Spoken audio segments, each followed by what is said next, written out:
Freedom of religion is a principle that supports the freedom of an individual or community, in public or private, to manifest religion or belief in teaching, practice worship and observance without government influence or intervention. It also includes the freedom to change one's religion or belief.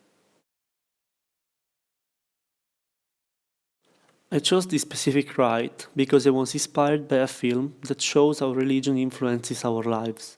The title of this film is God's Not Dead, and it talks about the condition of Christians that were persecuted because of their religious belief.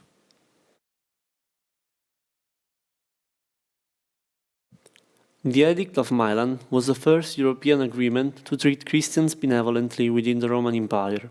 It was issued on February 313 AD, and this edict takes its name from the city where it was signed by the emperors Constantine, who ruled the west, and Licinius, who ruled the east of the Roman Empire.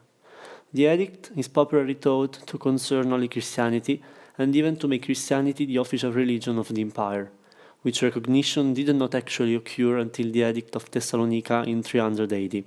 Indeed, the edict expressly grants religious liberty not only to Christians, who had been the object of special persecution, but goes even farther and grants liberty to all religions.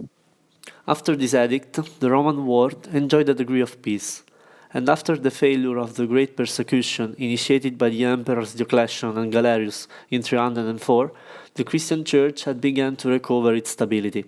Constantine and Licinius turned their minds to matters affecting the general welfare of the empire. It marks the Roman Empire's final abandonment of the policies of persecution of Christians. The age of the martyrs was at an end. The transition to the era of the Christian Empire had begun.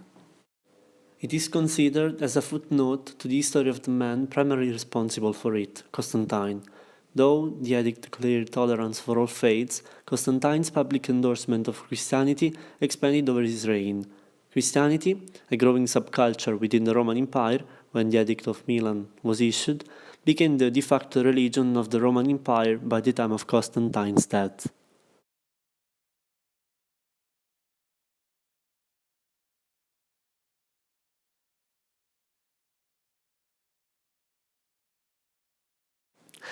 Nowadays, in 104 countries, the harassment against Christians is conducted by governments and organizations, and in 100 countries by social groups and individuals. The harassment of Christians happens especially in the Middle East and North Africa.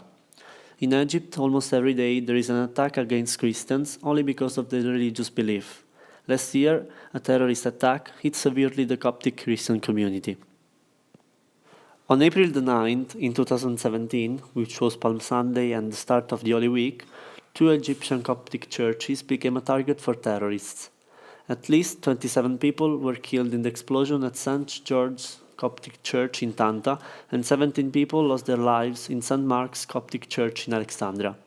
Over 100 people were injured in both attacks. A few hours after the attacks, Daesh claimed responsibility for the unleashed terror. The religious attacks in Egypt added to the acts of international terror that already increased in the recent months. Egyptian Christians suffer from persecution in various ways. Those with Muslim backgrounds face enormous pressure from their families to return to Islam.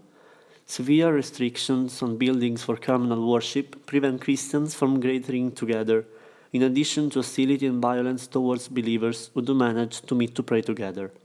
Christians, particularly women, also face discrimination and abuse in their workplaces and the public square. Radical imams regularly incite hostility and violence towards Christians, resulting in the deaths and injuries of many believers only in the past year.